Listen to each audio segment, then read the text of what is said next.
والسداد والإخلاص والقبول وأن يجعلنا ممن إذا أوتي شكر وإذا ابتلي صبر وإذا أذنب استغفر.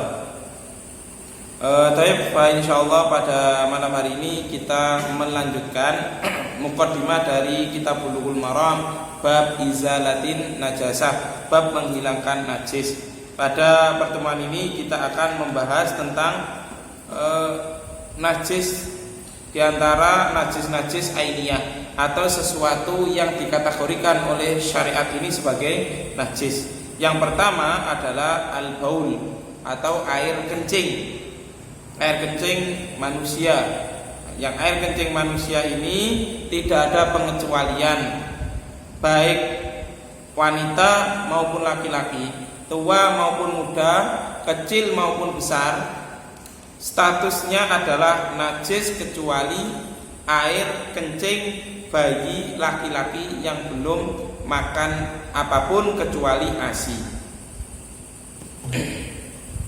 Jadi seluruh air kencing manusia, baik laki-laki dan perempuan, hukumnya adalah najis. Ketika kena pakaian, maka pakaian itu harus dibersihkan. Ketika kena badan, maka badan yang terkena najis itu harus dibersihkan.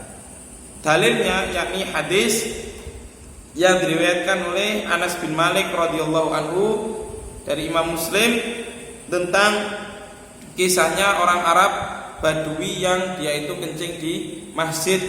Kata Anas bin Malik radhiyallahu anhu, "Bainama nahnu fil masjid ma'a Rasulillah sallallahu alaihi wasallam ijja'a Arabiyyun faqama yabulu fil masjid faqala ashabu Rasulillah sallallahu alaihi wasallam mahmah qala Rasulullah sallallahu alaihi wasallam la tuzrimuhu da'uhu fatarakuhu hatta bala thumma inna Rasulullah sallallahu alaihi wasallam da'ahu faqala lah inna hadhihi al-masajid la tasluhu li syai'in min hadzal baul wala qadar innama hiya li dzikrillahi azza wa jalla was salati wa qiraatil Qur'an.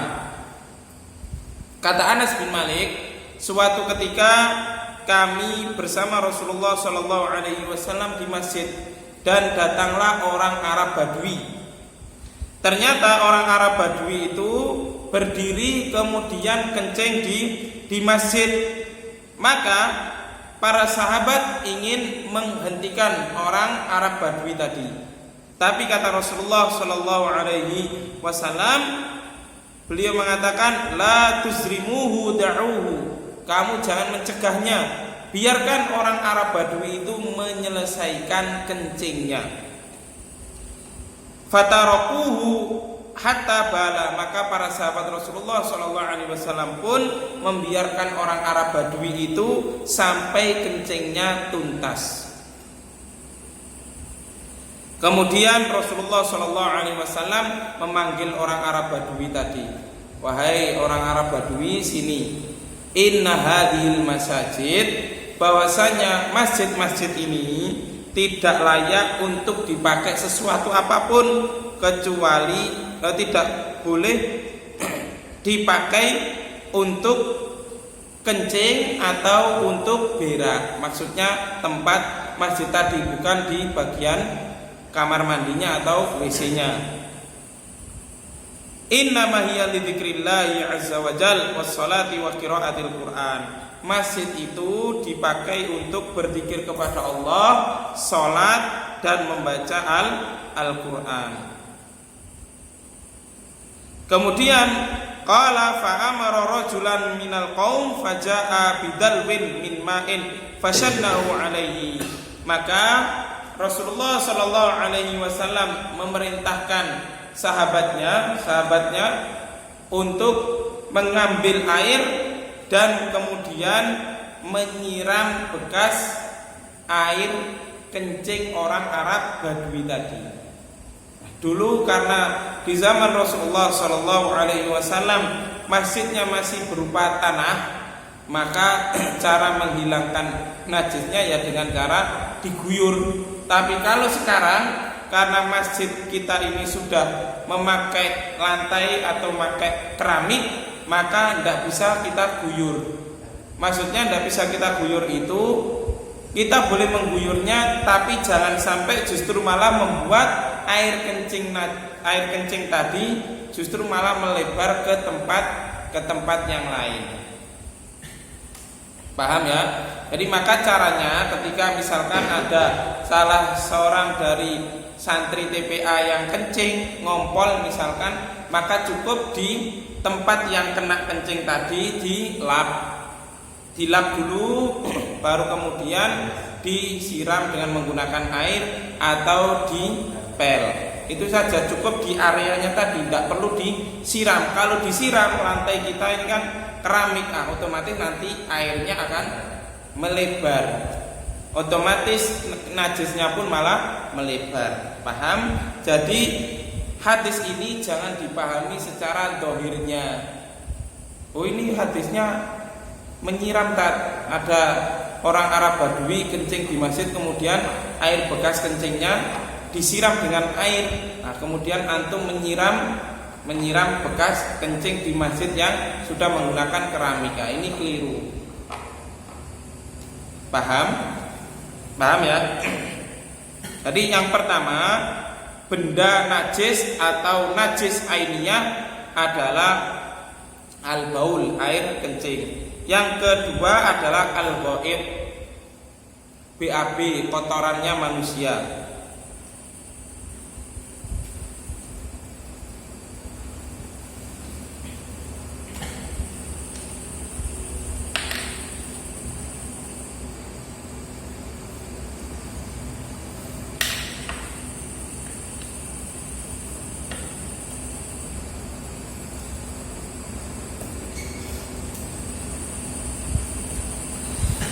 Ghaid maknanya adalah al-ghaid maknanya adalah tempat, makna secara bahasa ghaid maknanya adalah tempat yang paling terendah di muka bumi.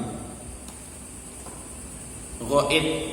Akan tetapi lafaz ini dipakai, jadi kalimat ghaid ini dipakai sebagai majas, kata kiasan, kata ungkapan dari sesuatu yang keluar dari dubur manusia. Sebagai apa? Sebagai, kenapa dipakai ghaid? Karena sebagai bentuk makna kiasan agar tidak terkesan jorok. Paham? Ini maka meskipun kita ini orang Jawa, maka jangan menggunakan kata-kata yang kurang baik ketika menyebut kotoran yang keluar dari dubur manusia. Paham ya? Karena syariat ini memaknakan ghaid sebagai majaz atau kata kiasan. Kata kiasan untuk menghilangkan penyebutan yang jelek. Jadi jangan sampai kita menyebut misalkan teman kita di mana lagi ngising, nah, jangan seperti itu, sebut saja BAB atau berak. Paham ya? Jadi gunakanlah bahasa-bahasa tersebut bahasa majaz, bahasa kiasan yang orang itu sudah paham. Kalau kita nyebut BAB, ya otomatis teman kita buang kotoran. Paham? Jadi jangan sebut tadi. Dan tentu kalau kita itu menyebut, misalkan kita nyebut dengan kalimat yang ma'ruf di kalangan orang banyak, maka itu kesannya adalah jorok atau kotor. Paham ya? Jadi misalkan kalimat-kalimat yang kotor yang terlontar ketika orang itu marah, misalkan dengan kalimat T. Nah, itu kan jorok penyebutannya. Paham? Maka gunakan dengan kalimat-kalimat yang lain. Menggunakan bahasa majaz atau bahasa kiasan.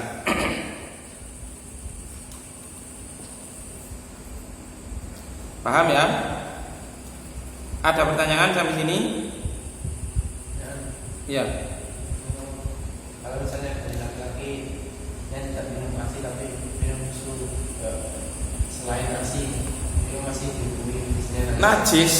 Tadi yang yang dihilangkan atau yang rukhsahkan adalah air kencingnya. Jadi kotorannya tetap dikategorikan sebagai najis meskipun belum makan apapun selain ASI. Kencingnya ya enggak najis, kencingnya. Susu selain ASI. Oh, susu selain ASI, misalkan susu kaleng najis. Sudah masuk najis. Syaratnya atau adatul hasyarnya, pembatasannya adalah minum ASI. Adapun ketika minum susu selain ASI, susu kalengan atau sejenisnya, maka sudah dikategorikan sebagai najis. Ada pertanyaan lain, monggo. Almas, Daus, ada pertanyaan? Kalau air kencingnya ya kasurnya cucinya nggak cukup siram air terus sering nggak? Ya itu tadi di apa namanya? Pertama pertama dilap dulu, kemudian setelah itu dikasih air yang bercampur dengan sabun agar benar-benar hilang zat dari kenajisannya. Kalau memungkinkan harus dijemur.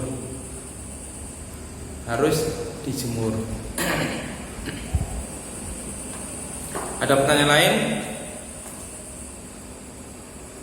Mas, paham? Apa tadi najis yang pertama tadi apa? Airnya. Najis airnya. Iya apa? Yang pertama apa? Najis apa nih? Artinya? Bukan artinya. Di antara benda najis yang sudah kita pelajari tadi apa? Kencing. Kencing hewan atau manusia? Berarti kencing hewan najis apa tidak? Tidak. Yang kedua, kotoran manusia. Berarti kotoran hewan najis? Tidak. Yang ketiga, al-madhi. Wa huwa ma'un abyad raqiqun yakhruju 'inda bidayati syahwah wa rubbama la yuhisu bi khurujihi. Yang ketiga, yang termasuk najis adalah madhi. Madhi ini merupakan cairan bening. Cairan bening yang muncul atau yang keluar cairan tersebut di saat seorang itu sedang muncak syahwatnya. Paham? Di saat sedang muncak syahwatnya.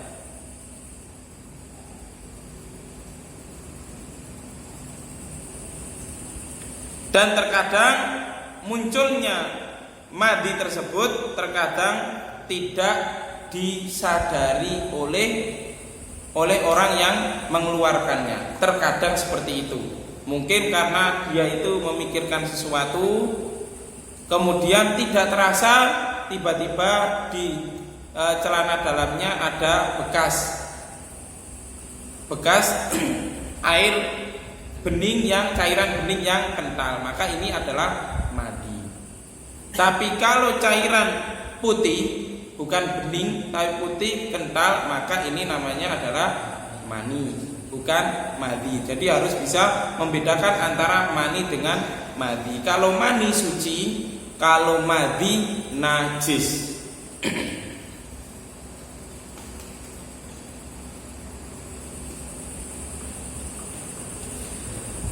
Dalilnya an Ali radhiyallahu anhu qala kuntu rajulan madzaan wa kuntu astahyi an as'alan nabiyya sallallahu alaihi wasallam limakanin natihi fa amartu al-Miqdad bin Aswad fasa'alahu faqala yaghsilu dzakarahu wa yatawadda, rawahu Muslim.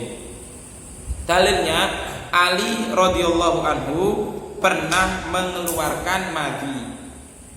Dan kata beliau, wa kuntu astahyi an as'alan nabiyya sallallahu alaihi wasallam limakani ibnatihi, dan aku malu ingin bertanya kepada Rasulullah Shallallahu Alaihi Wasallam, karena pada saat itu Rasulullah Shallallahu Alaihi Wasallam berada di rumah putrinya, Nah ini diantara adab, diantara adab seorang laki-laki ketika pembahasannya itu atau hal yang ingin ditanyakan itu adalah berkaitan dengan yang sifatnya itu adalah hal yang lebih mendalam, maka jangan ditanyakan ketika ada banyak orang, maksudnya ada ikhwan dan akhwat. Jadi misalkan ada majelis ilmu, kemudian ada ikhwan dan akhwat yang hadir ikut kajian, maka ketika bertanya yang sifatnya adalah pertanyaan-pertanyaan yang mengarah kepada permasalahan dalam, maka jangan ditanyakan di majelis, tapi tanya secara pribadi. Ini diantaranya Ali radhiyallahu anhu, beliau itu hendak tanya karena beliau ada rasa malu, dan ini juga termasuk adab ya, termasuk adab yang berkaitan dengan permasalahan seperti ini. Jadi yang laki-laki juga harus bisa menjaga rahasia, begitu juga yang perempuan harus bisa menjaga rahasia. Jadi kalau misalkan ya, dan ini termasuk hal yang perlu kita koreksi agar menjadi perhatian. Kalau ruangan kelas itu, satu kelas itu laki-laki dan perempuan, maka ini kurang bagus, tidak sesuai dengan syar'i, ya kan? Jadi sehingga nanti kalau sang gurunya menjelaskan hal yang berkaitan dengan ini, apa ujungnya? Ya, yang berujung apa? Akan menimbulkan ada nafsu, paling tidak akan sorak-sorai di kelas itu, akan menjadi rame karena bahasan-bahasan seperti ini. Itu pasti. Padahal adabnya kalau laki-laki kita bisa membahas lebih detail dalam kasus seperti ini ketika yang kita hadapi audiennya adalah sama-sama laki-laki. Begitu juga perempuan, ketika bahasan masalah perempuan, maka ustadzahnya harus mengajarkan atau tidak ada kaitannya dengan ikhwan. Jadi biar bisa menjelaskan secara detail. Paham ya? Jadi jangan ikhwan akhwat kemudian bahas permasalahan seperti ini. Tidak akan bisa fokus dan akan justru malah menimbulkan syahwat. Paham ya? Nah, kemudian Ali bin Abi Thalib radhiyallahu anhu menyuruh Miqdad bin Aswad radhiyallahu anhu agar bertanya kepada Rasulullah sallallahu alaihi wasallam. Kemudian Rasulullah sallallahu alaihi wasallam mengatakan, "Yaghsilu dzakarahu wa yatawaddo."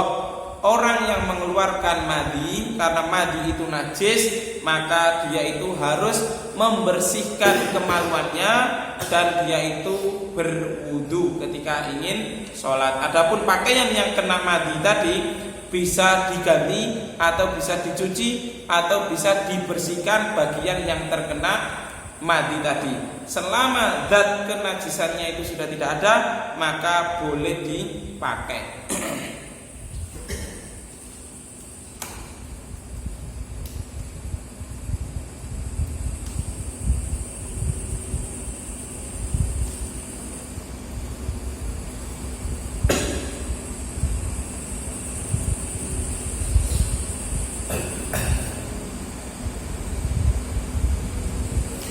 Kemudian yang keempat adalah al-wadi. Kalau tadi madi, ini wadi. Wadi adalah cairan putih yang keluar sebelum orang itu mengeluarkan air seni atau setelahnya. Dan wadi ini tidak ada kaitannya dengan syahwat. Tapi kalau madi ada kaitannya dengan nafsu birahi. Tapi kalau wadi tidak ada, tapi tiba-tiba muncul. Nah, munculnya ini hanya berkaitan dengan sebelum atau sesudah orang itu buang air kecil. Dalilnya yakni hadis yang diriwayatkan oleh Imam Baihaqi dengan sanad yang sahih dari sahabat Abu Zur'ah bin Abdurrahman dari Abdullah bin Abbas radhiyallahu anhuma bahwasanya beliau mengatakan, jadi ini namanya hadis yang apa? Marfu hukman. Yang mengatakan ini Abdullah bin Abbas radhiyallahu anhu, tapi hukumnya dikaitkan dengan Rasulullah SAW. Jadi sahabat itu tidak mungkin berfatwa atau menjelaskan ini kecuali beliau mendapatkannya dari Rasulullah SAW. Ini namanya hadis marfu hukman. Jadi Abdullah bin Abbas pernah ditanya tentang mani, wadi dan madi. Kemudian kata beliau, amal mani, adapun mani, fa huwallazi minhu al-ghuslu. Maka mani itu adalah segala sesuatu atau cairan yang mengharuskan seorang yang mengeluarkannya itu harus mandi junub atau mandi janabah. Adapun wa amal wadyu wal madyu faqala ihsil dzakaraka au madza kiraka wa tawadda wudu akalis shalah. Adapun wadi dan madi, maka engkau harus membersihkan zakar atau membersihkan kemaluannya tadi karena keluar wadi dan madi tadi. Kemudian setelah itu dia harus berwudu seperti wudu ketika akan sholat.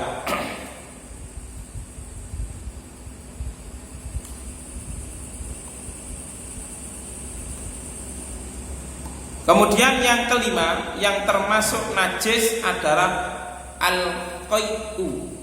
Apa? Al-qai'u apa? Akasur. Apa? Muntahan. Jadi muntahan itu najis.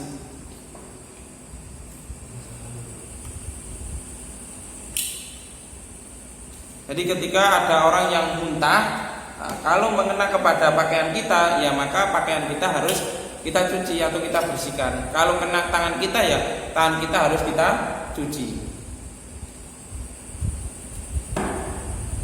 Jadi orang yang dia itu muntah ketika dia akan sholat, maka dia harus berwudu.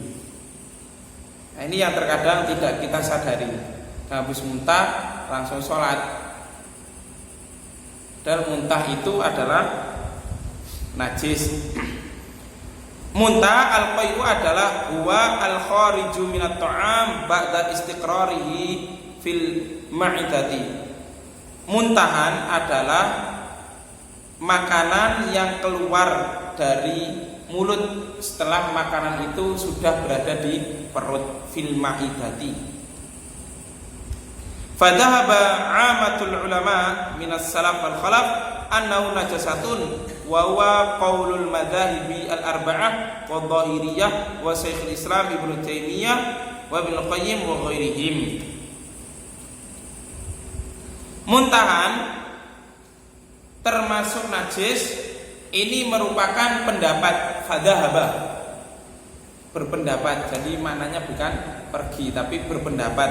Fadhahaba 'amatul ulama, kebanyakan para ulama berpendapat bahwasanya jadi ulama salaf maupun khalaf bahwasanya muntahan itu termasuk najis. Ini merupakan pendapat Imam 4, kemudian pendapatnya Zahiriyah dan juga pendapatnya Syekhul Islam Ibnu Taimiyah dan juga Imam Ibnu Qayyim Al-Jauziyah rahimahullahu taala dan selain mereka. Dalilnya, hujjah mereka adalah dikiaskan dengan ghaid. Jadi dikiaskan dengan ghaid. Jadi muntahan itu dikiaskan dengan ghaid. Kalau kotoran itu najis karena dia itu keluar dari dalam tubuh manusia yang dia itu merupakan apa? Apa kotoran itu? Merupakan hasil dari olahan yang ada di perut kita. Sama begitu juga dengan muntahan. di mana muntahan itu adalah makanan yang sudah berada di perut kita kemudian dimuntahkan, maka memiliki status yang sama, yakni najis.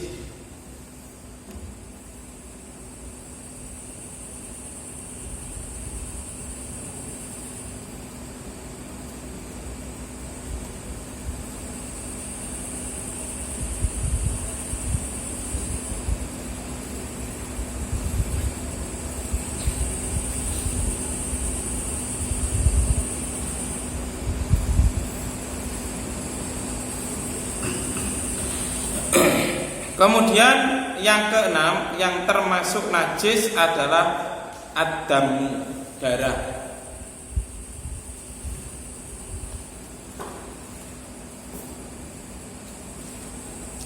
Darah adalah cairan yang mengalir dari tubuh manusia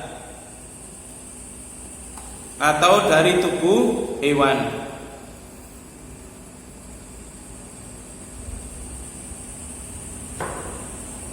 Nah, darah sendiri ada yang najis dan ada yang tidak. Tadi saya hanya membahas tentang definisi daripada ad-dam, darah. Tapi tidak semua darah itu najis. Nah, darah yang najis adalah darah hewan yang halal dimakan, yang darah tersebut keluar di saat penyembelihan.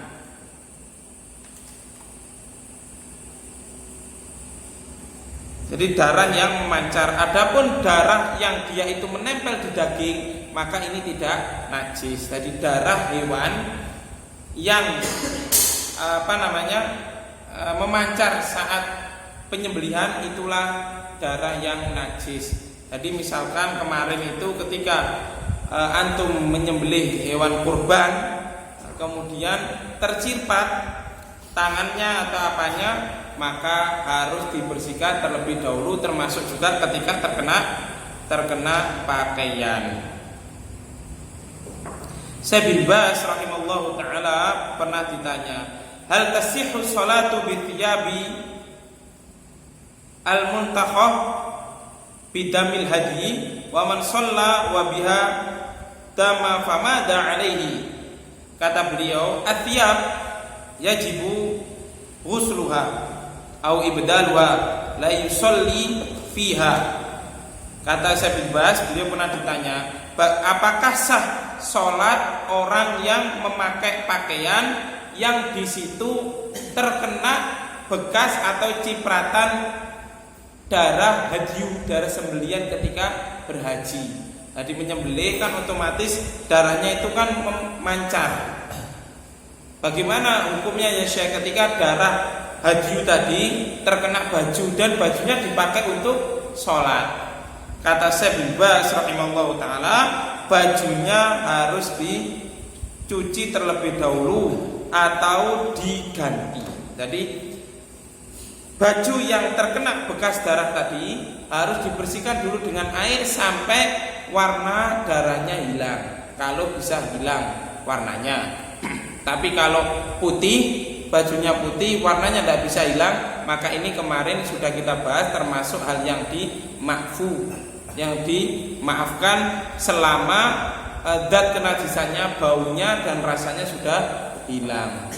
Paham? Seperti air kencing juga yang kita contohkan kemarin, ketika air kencing bayi itu mengenai kasur atau pakaian, selama baunya dan rasanya itu sudah tidak ada, meskipun ada bekasnya yang berwarna kuning, maka ini sudah dikategorikan tidak lagi najis.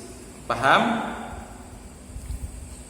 Nah, jadi yang terkena, jadi darah hewan yang halal dimakan, darah yang memancar, itu hukumnya adalah najis. Itu yang pertama. Yang kedua, yang termasuk darah najis adalah damul haid, darah haid. Jadi darah haid termasuk juga najis.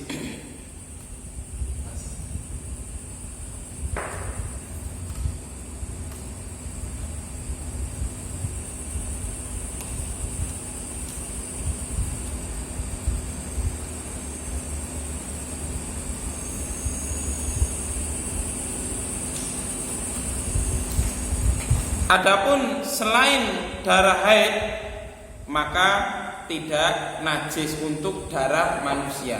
Jadi misalkan kita sedang sedang memegang pisau karena kita mau makan buah, kemudian tidak sengaja tangan kita terperang kena pisau, akhirnya keluar darah, maka darah ini tidak najis. Paham? Jadi darah manusia itu tidak najis. Dalilnya apa? Dalilnya yang dipakai oleh Syekh Muhammad Nasiruddin Al-Albani rahimahullahu taala, yakni para sahabat Rasulullah SAW di saat perang pernah sholat dalam keadaan darahnya mengucur. Jadi darah manusia itu tidak najis kecuali darah yang keluar dari dua jalur, yakni dubur dan kubul. Maka berarti darah haid juga najis, kemudian darah nifas juga najis. Kenapa? Karena keluar dari kubul, maka dia termasuk najis. Kemudian darah yang keluar juga dari kubul, yakni misalkan ada orang yang terkena penyakit kencing batu, sampai ketika kencing dia keluar darah. Nah, maka darah yang keluar lewat kubul tadi adalah najis. Paham? Kemudian yang kedua, misalkan ketika ada orang yang dia itu terkena penyakit wasir, dia BAB dan BAB-nya keluar darah, maka darah yang keluar dari duburnya adalah darah yang najis. Jadi darah manusia yang najis adalah darah yang al-kharij minas sabilain, yang keluar dari dua jalur, yakni kubul dan dubur. Adapun selain dari kubul dan dubur, maka tidak dikategorikan sebagai darah yang najis. Termasuk misalkan giginya berdarah, maka darah yang keluar dari gigi tidak najis tapi tetap haram, tidak boleh dimakan. Paham? Atau darah yang keluar dari tangan. Biasanya kebiasaan anak-anak kecil itu kalau tangannya berdarah, kemudian dia apa? Dijilati, dikucuk. Nah, ini adalah keliru. Ini adalah ajaran yang tidak benar. Karena sama halnya dia dengan meminum darah, sedangkan darah itu adalah haram. Tidak najis tapi tidak boleh dimakan karena memang ada nas tentang keharaman daripada najis. Wallahu taala alam bissawab. Mungkin sampai sini dulu yang dapat kita sampaikan. Ada pertanyaan? Ya.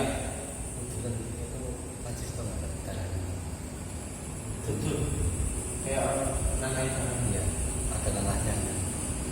Nanah.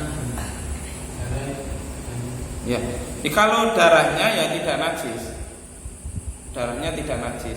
Adapun kalau nanah maka ini ada khilaf di kalangan ulama. Kalau darahnya tidak najis. Tapi kalau tercampur itu gimana? Nanahnya sama. Iya, dibersihkan saja. Ya tidak gimana. Gimana? Nempel di baju ya sangat mudah sekali, tinggal dikasih air sedikit saja. Kalau kita ragu tentang kenajisan nanah tadi, kan sudah selesai, beres.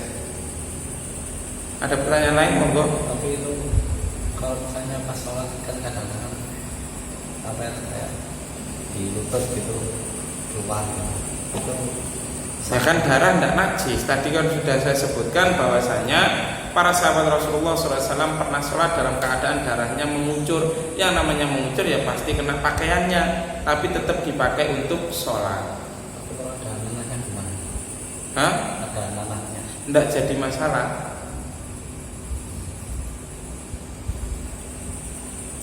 Ada pertanyaan lain? Saya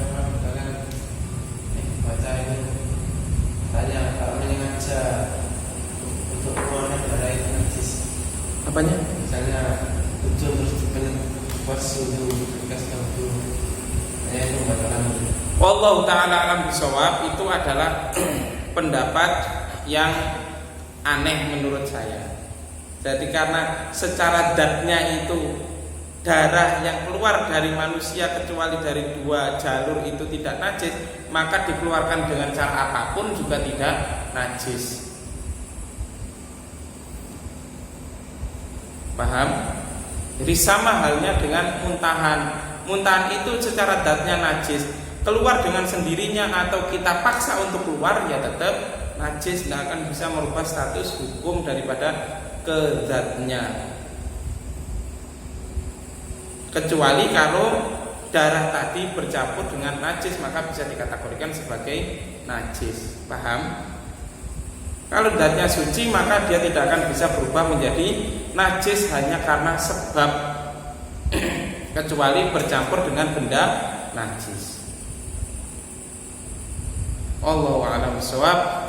Al-ilmu indallah. In uridu illa al-islaha mastata'tu wa ma taufiqi illa billah. Alaihi tawakkaltu wa ilaihi unib. Subhanakallahumma bihamdik asyhadu an la ilaha illa anta astaghfiruka wa atubu ilaik. Wassalamu alaikum warahmatullahi wabarakatuh.